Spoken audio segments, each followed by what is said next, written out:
Hello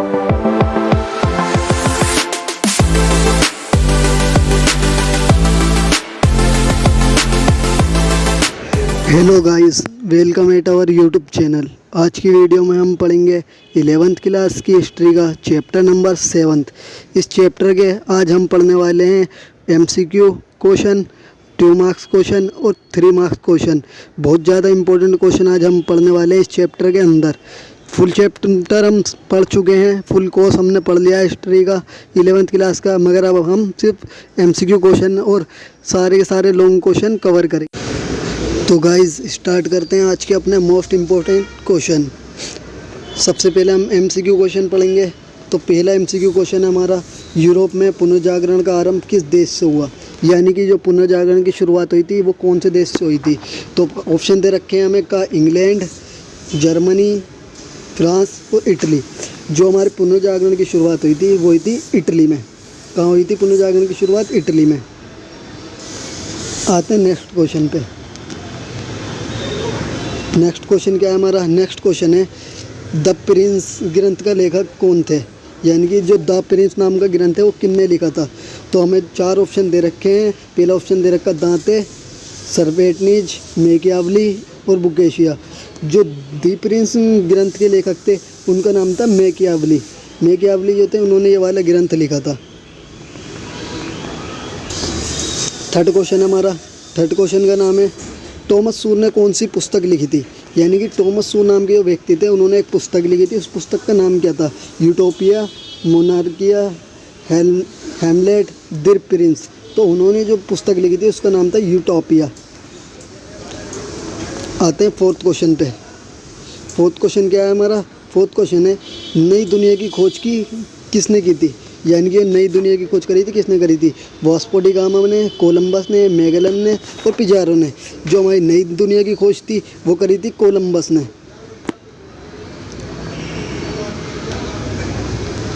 fifth question है हमारा गुरुत्वाकर्षण के सिद्धांत का प्रतिपादक कौन थे? यानी कि जो गुरुत्वाकर्षण का जो नियम है उसके बारे में किसने बताया था? कोपरनिकस ने बताया था, न्यूटन ने, आर्किमिडीज ने, या रॉबर्ट बेकन ने। जो गुरुत्वाकर्षण का सिद्धांत था उसके बारे में हमें बताया था न्यूटन ने। इसके बारे में आप साइंस में भी पढ़ चुके हैं 10th क्लास में।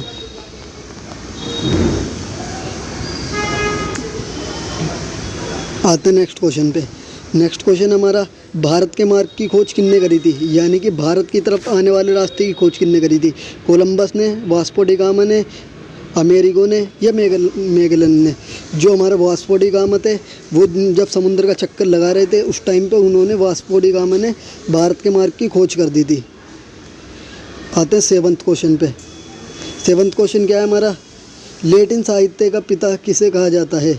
यानी कौन ऐसे व्यक्ति हैं जिन्हें कहा जाता है लैटिन साहित्य का पिता? दांते को, पेट्रार्क को, बुकेशियो को या फिर कहा जाता है शेक्सपियर को। जो बुकेशियो जो हैं उन्हें कहा जाता है लैटिन साहित्य का पिता, क्योंकि उन्होंने लैटिन भाषा के बहुत सारी चीज़ों के बारे में बताया है। आते हैं क्वेश्चन नंबर 8 पे। क्वेश्चन नंबर 8 है हमारा दूरबीन का आविष्कार किसने करा था? तो ऑप्शन ए दे रखा गैलीलियो ने, आर्किमिडीज ने, न्यूटन ने और विलियम हार्वे ने। जो गैलीलियो थे ये इटली के बहुत बड़े वैज्ञानिक थे, इन्होंने दूरबीन का आविष्कार करा था। आते नेक्स्ट पे। जलमार्ग द्वारा पृथ्वी की परिक्रमा करने वाला नाविक कौन था? यानी कि ऐसा कौन सा नाविक था, नाव चलाने वाला इंसान था जिनने पृथ्वी की परिक्रमा करी? यानी कि पृथ्वी का चक्कर लगाया उन्होंने गोल, वो भी नाव के द्वारा। उसका नाम था Columbus, Vasco D gamma, Magellan या फिर अमेरिगो। जो मैगेलन थे उन्होंने समुद्र का चक्कर लगाया था, वो भी नाव के द्वारा।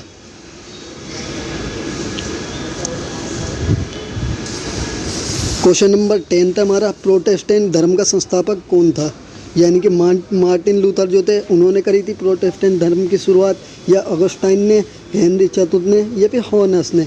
जो मार्टिन लूथर थे इन्होंने शुरुआत करी थी प्रोटेस्टेंट धर्म सुधार आंदोलन की, और इसका इन्हें संस्थापक कहा जाता है। क्वेश्चन नंबर 11 है हमारा पहली मुद्रित पुस्तक कौन सी थी? मुद्रित का मतलब होता है छपी हुई। ऐसी कौन सी पुस्तक थी जो सबसे पहले छपी और किसने छापी? गुटेनबर्ग की बाइबिल थी, कोपरनिकस का ग्रंथ था खगोलीय पिंडों के परिक्रमा वाला, या बेसेलियस का ग्रंथ था दी ह्यूमनी कॉर्पोरेशन फाब्रिका, या फिर इनमें से कोई नहीं था।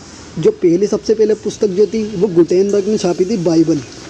तो इसका ऑप्शन का जो है हमारा राइट आंसर हो जाएगा। नेक्स्ट क्वेश्चन है हमारा, राफेल कहाँ के चित्रकार थे? रोम के थे, फ्रांस के थे, इटली के या अमेरिका के? जो राफेल थे ये इटली के बहुत महान चित्रकार हैं। तो इसका जो आंसर हो जाएगा हमारा ग हो जाएगा। अब आते हैं गाइस 2 मार्क्स क्वेश्चन जो हम अब पढ़ेंगे, वो पढ़ेंगे मोस्ट इम्पोर्टेंट क्वेश्चन 2 मार्क्स। तो सबसे पहला जो क्वेश्चन है हमारा 2 मार्क्स का वो पढ़ लेते हैं। सबसे पहला क्वेश्चन दे रखा है, प्रोटेस्टेंट सुधार आंदोलन के 2 उद्देश्य लिखिए।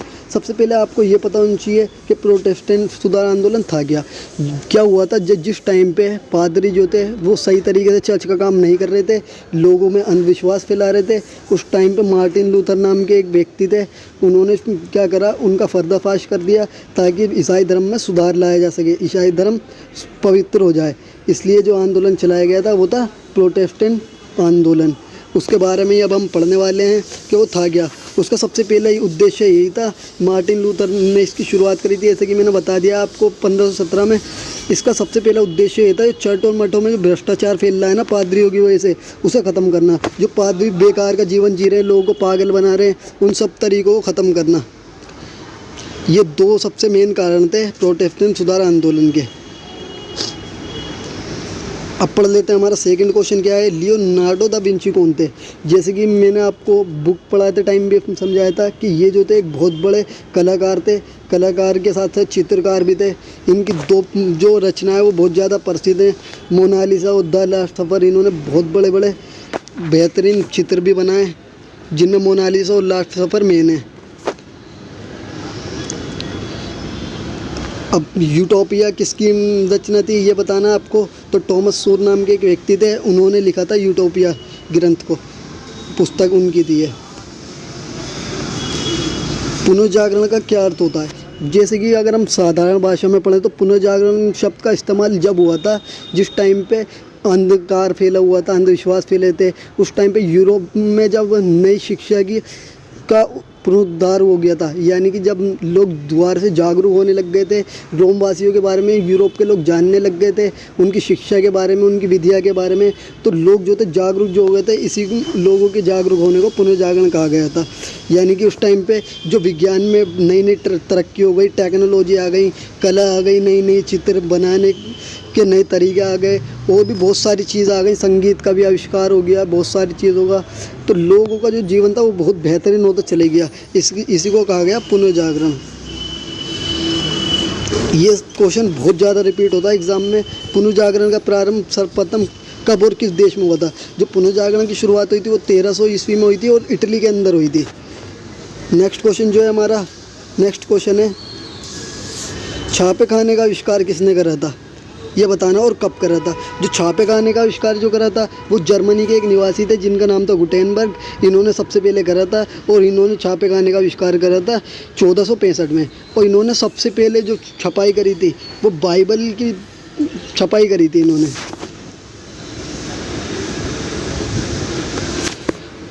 सेवंथ क्वेश्चन हमारा, डिवाइन कॉमेडी नामक पुस्तक किसने लिखी थी? जो डिवाइन कॉमेडी नाम की जो पुस्तक थी वो लिखी थी दांते ने। दांते के बारे में भी हम आगे पढ़ेंगे, ये थे कौन। नेक्स्ट क्वेश्चन हमारा क्वेश्चन नंबर 8, अमेरिका की खोज किसने करी थी? जो अमेरिका था उसकी खोज करी थी कोलंबस ने। और भारत के मार्ग के बारे में हम पढ़ चुके हैं, उसकी वास्को डी गामा ने करी थी। क्वेश्चन नंबर 9, भौगोलिक खोजों के 2 परिणाम लिखिए। यानी कि लोग जो दुनिया के विभिन्न हिस्सों को खोज रहे थे, नए नए देशों को खोज रहे थे, उसके क्या परिणाम निकले?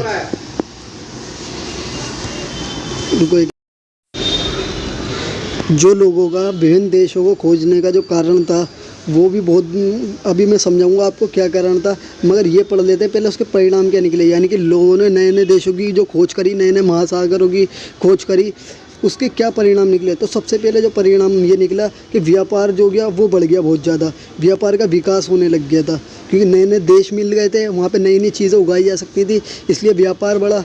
और वाणिज्य का भी विकास हो गया। लेन देन की प्रणाली थी वो भी बहुत ज़्यादा अच्छी हो गई। लोगों को नए नए देशों के बारे में पता लगा, वहाँ की चीज़ों के बारे में, उनके लोगों के बारे में, वहाँ पे लोग किस तरीके से रहते हैं, खाते हैं, पीते हैं।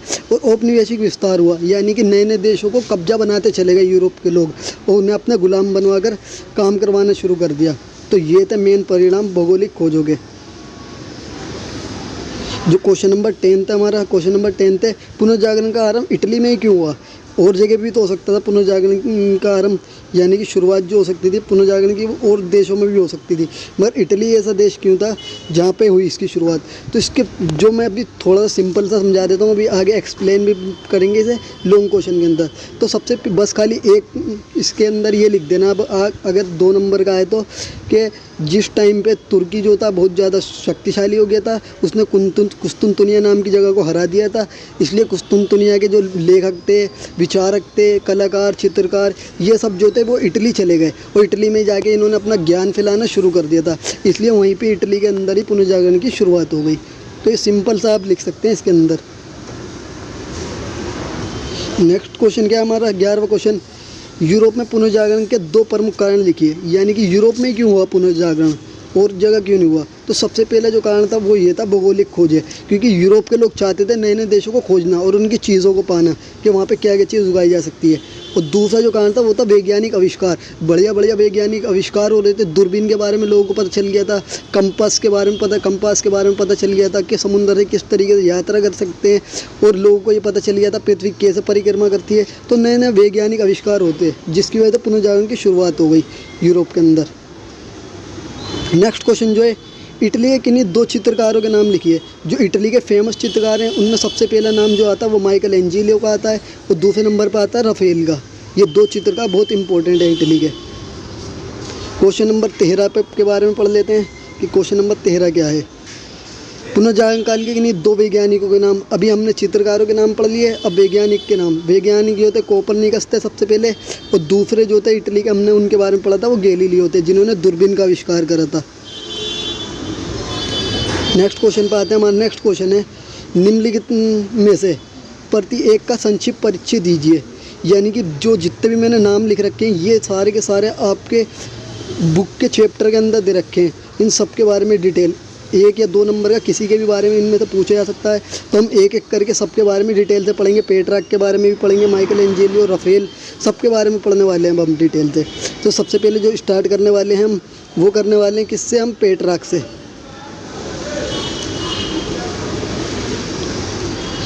जो पेट्रार्क थे उनके बारे में स्टार्ट कर देते हैं। सबसे पहले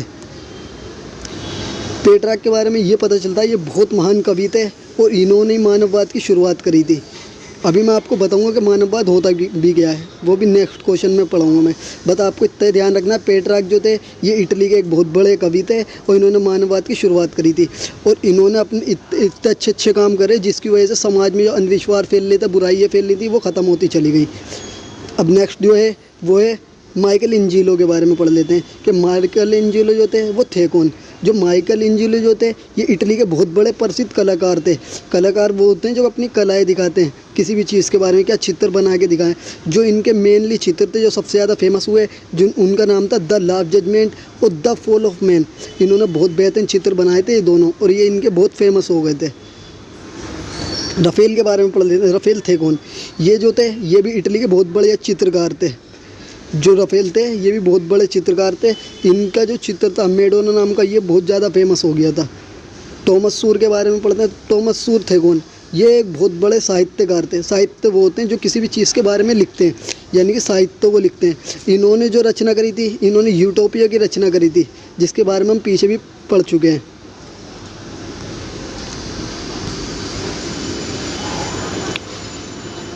नेक्स्ट जो है हमारा नेक्स्ट है मैकियावली। मैकियावली कौन थे, ये जो थे राजनीतिक दर्शन का जनक भी माने जाता। मतलब आज के टाइम पे जो राजनीति पढ़ते हैं हम आधुनिक टाइम की, यानी कि मॉडर्न ज़माने की, वो इनकी देन मानी जाती है। यानी कि इन्होंने इसकी शुरुआत करी थी। जो मैकियावली थे ये फ्लोरेंस के अंदर रहने वाले थे और ये एक बहुत बड़े इतिहासकार थे जो इतिहास के बारे में बताते थे। इन्होंने जो थी रचना भी करी थी। एक इनकी रचना का नाम था द प्रिंस। द प्रिंस में इन्होंने बताया था किस तरीके से एक साम्राज्य बनता है और वो किस तरीके से शासन करा जाता है उस राज्य पे। जैसे कि आप पढ़ ही चुके हैं लियोनार्डो दा विंची के बारे में, दोबारा पढ़ लेते हैं। ये इटली के बहुत बड़े चित्रकार थे। इन लोगों के 2 चित्र बहुत ज़्यादा फेमस हो गए थे, द लास्ट सपर और मोनालिसा। जो ये चित्रकार तो थे, उसके साथ साथ ये मूर्तिकार भी थे, दार्शनिक भी थे, वैज्ञानिक भी थे, इंजीनियर भी थे, यानी कि कई सारे काम जानते थे जो लियोनार्डो दा विंची थे। गुटेनबर्ग के बारे में पढ़ लेते हैं। गुटेनबर्ग थे कौन? ये जर्मनी के रहने वाले थे। इन्होंने छापे खाने का आविष्कार करा था। बाइबल को इन्होंने सबसे पहले छापा था गुटेनबर्ग ने। गैलीलियो के बारे में भी हम पढ़ चुके हैं कि ये बहुत बड़े वैज्ञानिक थे इटली के। इन्होंने दूरबीन का आविष्कार करा था, जिसकी वजह से हम दूर की चीज़ भी आसानी से देख सकते थे। अब पढ़ लेते हैं कोपरनिकस के बारे में कि था कौन कोपरनिकस आगे। जो कोपरनिकस थे ये एक खगोल शास्त्री थे। खगोल शास्त्री वो होते हैं जो पृथ्वी की परिक्रमा आदि के बारे में बताते हैं, तारों के बारे में, सूर्य के बारे में, इन सब चीज़ों के बारे में बताते हैं। ये खगोल शास्त्री जो थे, इन्होंने ये बताया था कि पिंड जो हैं, पिंड किस तरीके से काम करते हैं, किस तरीके से अपने कार्य करते हैं पृथ्वी के बाहर। इन्होंने ये भी बताया था कि पृथ्वी अपनी धुरी पर कैसे घूमती है। दाते के बारे में पढ़ लें। दाते कौन? ये जो थे इटली के एक फेमस कवि थे दाते। इन्होंने एक पुस्तक लिखी थी जिसका नाम था डिवाइन कॉमेडी। आते नेक्स्ट पे। नेक्स्ट जो है हमारा वो है फ्रांसिस बेकन। यानी कि फ्रांसिस बेकन कौन थे? ये जो थे एक बहुत बड़े अंग्रेजी के राजनीतिक थे और एक साहित्यकार थे, क्योंकि साहित्य लिखते थे। इन्होंने कई सारे निबंध लिखे हैं, जिसकी वजह से इन्होंने लोगों को जागरूक करा है। हेनरी सतनम के बारे में पढ़ लेते हैं। हेनरी सतनम थे कौन? ये जो थे इंग्लैंड में ट्यूडर वंश के संस्थापक थे। यानी कि इंग्लैंड के अंदर एक वंश था जिसका नाम था ट्यूडर, उसकी इन्होंने स्थापना करी थी। और एक युद्ध हुआ था जिसका नाम था गुलाबों का युद्ध। इन्होंने उस युद्ध को जीत लिया था। तो गाइस 2 मार्क्स के क्वेश्चन हमारे कंप्लीट हो चुके हैं। अब जो स्टार्ट होने वाले हैं हमारे, वो स्टार्ट होने वाले हैं 3 मार्क्स के मोस्ट इम्पोर्टेंट क्वेश्चन। तो स्टार्ट करते हैं अपने क्वेश्चन। देखिए, जैसे कि मैं आपको कह रहा था, ये पुनर्जागरण वाला क्वेश्चन कई बार एग्जाम में रिपीट होता है। अब हम इसे डिटेल में पढ़ेंगे। पुनर्जागरण सबसे पहले इटली में ही क्यों शुरू हुआ और देशों में क्यों नहीं शुरू हुआ? इसका सबसे पहला कारण था शिवतंत्र नगर। यानी कि जो इटली था, इटली के अंदर कई सारे नगर ऐसे थे जिनका नाम था रोम, फ्लोरेंस, वेनिस। ये शिवतंत्र थे, इन पे किसी का भी कब्जा नहीं था। यहाँ पे लोग आसानी से एक दूसरे मिलते जुलते, ज्ञान देते, एक दूसरे को व्यापार करते थे। इस तरीके लोग जागरूक हो जाते थे, जिसकी वजह से पुनर्जागरण की शुरुआत हुई। दूसरा जो कारण था वो था राजाओं का संरक्षण। यानी जो कलाकार थे, चित्रकार थे, इटली के महान साहित्यकार थे, उन सबको राजाओं ने मदद करी ताकि वो लोगों को जागरूक कर सकें। तीसरा था तुर्कों का कुस्तुनतुनिया पर अधिकार। तुर्की जो था उनने कुस्तुनतुनिया नाम की जगह पे अधिकार कर लिया था, यानी कि उसे जीत लिया था। और वहाँ के साहित्यकार, मूर्तिकार, कलाकार सबको भगा दिया था वहाँ से। और वो सारे के सारे कलाकार, मूर्तिकार, साहित्यकार, चित्रकार, वो सारे के सारे भाग कर पहुँच गए थे कहाँ पे? इटली के अंदर। और वहाँ पर उन्होंने ज्ञान फैलाना शुरू कर दिया। 4th पॉइंट पढ़ लेते हैं इसी का। लॉन्ग में 5 नंबर का भी आ सकता है, ये 3 का है तो आप 3 या 4 लिख देना पॉइंट इसके। इटली के महान लेखक। इटली के अंदर कई सारे महान लेखक भी हुए, जैसे कि दांते थे, पेट्रार्क थे। इन्होंने अपनी रचनाएं लिखी, उनके अंदर लोगों को जागरूक करा इन्होंने। एक जो है हमारा 5th, वो इटली के महान कलाकार। अब बस खाली चित्रकार ही नहीं, कलाकार भी बहुत बेहतरीन थे इटली में, जैसे कि लियोनार्डो दा विंची कई सारी चीज़ें जानते थे, माइकल एंजेलो, राफेल। इन लोगों को मूर्तिकला के बारे में भी बहुत ज़्यादा जानकारी थी और संगीत के बारे में भी, जिसकी वजह से इन्होंने लोगों को जागरूक कर दिया था बहुत ज़्यादा।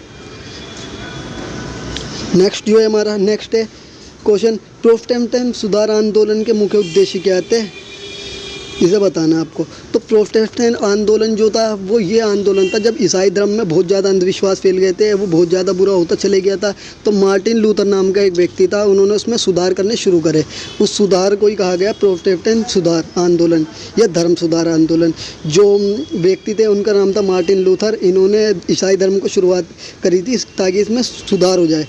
तो इन्होंने का उद्देश्य ये होता, पहला सुधार करने का यही था कि चर्च और मठों में भ्रष्टाचार फैल रहा है वो ख़त्म हो जाए, और जो पोप है, पादरी हैं, यानी कि जो चर्च को चलाते हैं, वो सही तरीके से जीवन जिए और लोगों को सही शिक्षा दें, यानी कि उल्टी सीधी शिक्षा ना दें। और जो पद है, जो चर्च के जो पादरी हैं वो ऊंचे पदों पर लोगों को रिश्वत दे के रख लेते थे, यानी कि पैसे लेते थे और ऊंचे पदों पर रख देते थे। तो लोग इससे नाराज़ थे, ये चाहते थे उस तरीके को ख़त्म करा जाए जिसके अंदर जितना ज़्यादा ज्ञान है उसी के आधार पर लोगों को पद दिए जाएँ। और दूसरा एक और तरीका इन्होंने बंद कर दिया था, क्योंकि पोप जो थे वो क्या करते थे, लोगों को पागल बनाते थे। एक उन्हें दस्तावेज दे देते थे, उस दस्तावेज को अगर कोई व्यक्ति ले लेता था, ये कहते थे जो व्यक्ति उस दस्तावेज को ख़रीद लेगा उसके सारे के सारे पाप ख़त्म हो जाएंगे, यानी कि वो बिल्कुल ऐसा हो जाएगा कि उनने कुछ पाप किया ही नहीं है। तो लोगों को ये पता चल गया था कि वो हमें पागल बना रहे हैं, इसलिए जो मार्टिन लूथर थे इन्होंने इसे ख़त्म कर दिया था, मुक्ति वाले पत्रों को। थर्ड क्वेश्चन है हमारा ईसाई धर्म सुधार आंदोलन के प्रमुख प्रभाव क्या थे, यानी क्या हुआ जब धर्म सुधार आंदोलन मार्टिन लूथर ने फैला दिया था। सबसे पहला इसका प्रभाव ये पड़ा कि ईसाई धर्म 2 भागों में बट गया था। उनमें पहले भाग का नाम था रोमन कैथोलिक और दूसरे का नाम था प्रोटेस्टेंट। जो रोमन कैथोलिक वो लोग थे जो पुरानी ईसाइयों की प्रथा को मानते थे, जो पहले से चली आ रही थी। जो नई जिन्होंने अपने पास से खुद बना ली थी प्रथाएँ, उन्हें क्या कहा गया, प्रोटेस्टेंट। अब क्या हुआ था कि लोगों जो भ्रष्टाचार फैला हुआ था, ईसाइयों का दुराचारी चल रही थी, पादरी जो उनसे लूटपाट कर रहे थे, वो सारी ख़त्म हो गई थी धर्म सुधार आंदोलन की वजह से। जो बहुत सारे यूरोप के देश ऐसे थे, उन्होंने जो रोम के अंदर कैथोलिक चर्च थे उनसे संबंध तोड़ लिया, क्योंकि उन्हें पता चल गया था पादरी उन्हें पागल बना रहे हैं, और उन्होंने अपने नए नए चर्च स्थापित कर लिए ताकि ईसाई धर्म में सुधार लाया जा सके। आते नेक्स्ट क्वेश्चन पे। नेक्स्ट क्वेश्चन क्या है हमारा, नेक्स्ट क्वेश्चन है पुनर्जागरण के 4 कारण। हम पहले भी पढ़ चुके हैं पुनर्जागरण के, जो इटली में कारण है वही सब जगह होंगे। सबसे पहले धर्म युद्ध हो गया था, ये नया कारण आपके बारे में बता देता हूँ आपको मैं। जिन जगह पे भी पुनर्जागरण की शुरुआत हुई वहाँ पे लोग आपस में लड़ने लगे थे, लोग को बिल्कुल भी अशिक्षित हो गए थे, उन्हें बिल्कुल भी ज्ञान नहीं था। तो उन्होंने दूसरे जो लोग शिक्षित थे, चित्रकार, कलाकार, महान मूर्तिकार, उन्होंने लोगों को समझाया कि नहीं, ऐसा नहीं होना चाहिए, कि हमारे लोग आपस में नहीं लड़ने चाहिए, आपस में लोगों को एकता बनाकर रहनी चाहिए और धर्म युद्ध को ख़त्म करना चाहिए, जिसकी वजह से पुनर्जागरण की शुरुआत हुई। और दूसरा एग्जाम्पल आप वही कह देंगे कि विद्वान जो थे कुस्तुनतुनिया से इटली की ओर चले गए थे। तीसरा कारण आप ये बता सकते हैं पुनर्जागरण का, विज्ञान, टेक्नोलॉजी आ गई थी, नई नई दूरबीन वगैरह का आविष्कार हो गया था। कला से लोग चित्रकला, मूर्तिकला के द्वारा लोगों को समझा रहे थे कई सारे विद्वान। और जो मानववाद था उसका प्रचार भी कर दिया था बहुत ज़्यादा मानववाद का मार्टिन लूथर ने, जिसकी वजह से लोग जागरूक हो गए। 5th क्वेश्चन जो है हमारा, ये बहुत ज़्यादा इम्पोर्टेंट क्वेश्चन है, जिस पे मैंने इम्पोर्टेंट भी लिख रखा है। 5th क्वेश्चन क्या है हमारा, नए देशों की खोज से कौन कौन से महत्वपूर्ण परिणाम निकले, यानी कि जो यूरोप के लोग थे उन्होंने नए नए देशों की खोज कर ली थी, उसके क्या परिणाम निकले। सबसे पहला परिणाम ये निकले कि उन्होंने अमेरिका, अफ्रीका और एशिया के कई सारे देश ऐसे थे जिनको वो नहीं जानते थे, उनसे उन्होंने व्यापार करना शुरू कर दिया। यूरोप के लोगों ने, यूरोप के लोग जहाँ भी जाते हैं वहाँ के लोगों को दास बना लेते और उनका क्रय विक्रय करते, यानी कि बेच देते, कभी खरीद लेते उन्हें। जो ईसाई धर्म के पादरी थे उन्होंने ईसाई धर्म को फैलाना बहुत ज़्यादा शुरू कर दिया था, जिस भी जगह पे वो जाते वहाँ पे ईसाई धर्म को फैला देते थे। यूरोप में पुनर्जागरण के कारणों की विवेचना कीजिए, ये हमारा नेक्स्ट क्वेश्चन है। यानी कि यूरोप में पुनर्जागरण क्यों फैला, वही धर्म युद्ध सबसे पहला कारण था उसका।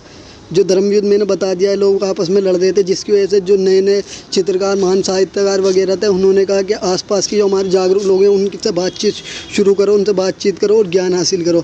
इसलिए लोगों ने एशिया के लोगों के समीप आए, इटली के लोग, और उन्हों को ज्ञान हासिल हुआ। वही तुर्की वाला कह देंगे आप एग्जाम्पल के, तुर्कों ने कुस्तुनतुनिया पर अधिकार कर लिया, विद्वान वहाँ से भागकर इटली चले गए और वहाँ पर अपना ज्ञान फैलाना शुरू कर दिया।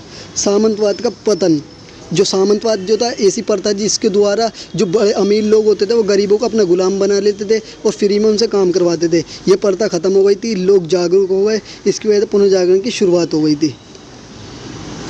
नेक्स्ट जो क्वेश्चन है आपका, नेक्स्ट क्वेश्चन है मानववाद का प्रारंभ कहाँ हुआ था और इसकी 5 प्रमुख विशेषता बतानी है। सबसे पहले तो आपको ये पता होना चाहिए कि मानववाद होता क्या है। मानववाद के अंदर क्या होता है, मानववाद का अर्थ होता है कि किसी भी इंसान की बिना किसी लालच के, बिना किसी रंग भेद, किसी भी तरीके की असमानता के बिना किसी भी मानव की भलाई के लिए काम करना, किसी की मदद करना मानववाद कहलाता है। इसकी 5 जो विशेषता थी, सबसे पहली विशेषता ये थी कि मानव की जो समस्या है वो ख़त्म करनी चाहिए हमें, यानी कि जितने भी लोग हैं, इंसान हैं, उन्हें एक दूसरे का साथ देना चाहिए और एक दूसरे की समस्याओं का समाधान करना चाहिए। हमें एक दूसरे को सम्मान देना चाहिए लोगों को, और उनका महत्व समझना चाहिए, यानी कि हर व्यक्ति जो है, हर किसी का अपना अपना महत्व है। मनुष्य के जीवन जो है उसे सुखी बनाने का हमें प्रयास करना चाहिए कि उसके जितने भी कष्ट जो है वो ख़त्म हो जाए, इंसान के, वो आराम का जीवन जी सके। जो इंसान के धार्मिक अंधविश्वास है, बेफालतू की विचारधारा है, उन्हें ख़त्म करना चाहिए ताकि लोग उनसे बच सकें। वैज्ञानिक दृष्टिकोण को बढ़ाना चाहिए, नई टेक्नोलॉजी के बारे में हमें ज़्यादा जानना चाहिए। नेक्स्ट क्वेश्चन है हमारा, पुनर्जागरण के 4 कारण लिखिए। यानी कि पुनर्जागरण के 4 कारण हम पीछे पढ़ चुके हैं, दोबारा नहीं पढ़ेंगे, रिपीट क्वेश्चन है ये। लास्ट क्वेश्चन है आज का हमारा ये। इस क्वेश्चन में देखते हैं क्या पढ़ना है हमें। छापेखाने का आविष्कार कारक कौन था और यूरोप में पहली छपी पुस्तक कौन सी थी? यानी कि छापेखाना जो था उसकी का आविष्कार किसने करा था? तो छापेखाने का आविष्कार जो करा था वो जर्मनी के एक व्यक्ति थे जिनका नाम था गुटेनबर्ग। उन्होंने छापेखाने का आविष्कार करा था 15वीं शताब्दी के अंदर। इन्होंने सबसे पहली पुस्तक छापी थी, उसका नाम था बाइबल। क्योंकि जब पुस्तकें छपने लग गई, लोगों का ज्ञान बढ़ने लग गया, लोग आसानी से उन्हें खरीदने लग गए और ज़्यादा से ज़्यादा लोग ज्ञान को प्राप्त कर सकते थे पुस्तकों के ज़रिए। पुस्तक कुछ समय में अब छपने लग गई, मिनटों में हज़ारों पुस्तक छप सकती थी, जिसकी वजह से लोगों का ज्ञान बढ़ गया। तो पुनर्जागरण की भी शुरुआत इसकी वजह एक महत्वपूर्ण कारण माना जा सकता है। यानी कि पुनर्जागरण में भी किताबों ने भी बहुत बड़ा योगदान दिया है। तो आज की वीडियो में इतना ही। Thank for watching, thank you, धन्यवाद।